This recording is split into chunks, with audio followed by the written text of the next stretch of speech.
services and some county public hospitals have been greatly affected following an ongoing doctors' exodus, which is attributed to a row between county governments and doctors. Dozens of doctors have resigned from public hospitals in the counties, citing delayed salaries and micromanagement by county government officials. KTN's Angel Katusi reports. A crisis is looming in public hospitals in several counties. Since January, an exodus of doctors from county health centers is slowly affecting the quality of healthcare in health facilities. An exodus attributed to a row between the doctors and the county governments. At the Moi Level 4 Hospital in Voi, several medical practitioners are said to have resigned in the last 1 month. It has become a routine here for patients to be kept waiting for hours before they are attended to.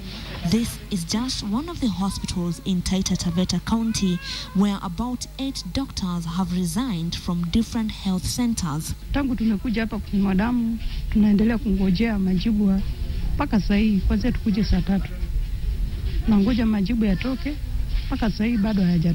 Kenya Medical Practitioners, Pharmacists and Dentists Union says their database indicates 140 doctors have resigned from public hospitals in the last 3 months. The doctors that you talk to, most of them is just because they don't really have an opportunity.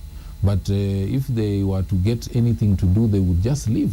KPMDU says since provisions of health services was devolved against their strong opposition, the members have been complaining of delayed salaries, confusion in disbursing the salaries, allegations of threats from county government officials, and micromanagement by county health officials. This has consequently forced many doctors to quit their jobs. If this situation continues unchecked, then we are staring at a possible collapse of the health system in the country.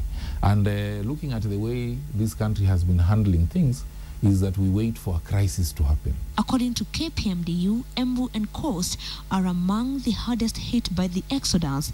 14 doctors working in Embu have already resigned. KPMDU says 97 doctors have not been paid their January and February salaries, with the majority of those affected coming from Uasin Gishu and Nakuru counties. It is a row that has had doctors shift to the private sector. Others are neglecting their duties at public hospitals to work in their private clinics.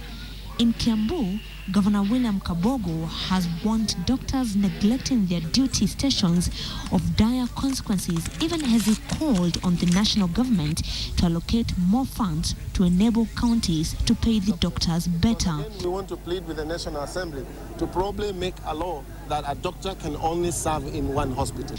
Early this year, doctors downed their tools for 2 weeks to protest the devolution of health services. Doctors also demanded the devolution of health services be based on a clear legal infrastructure.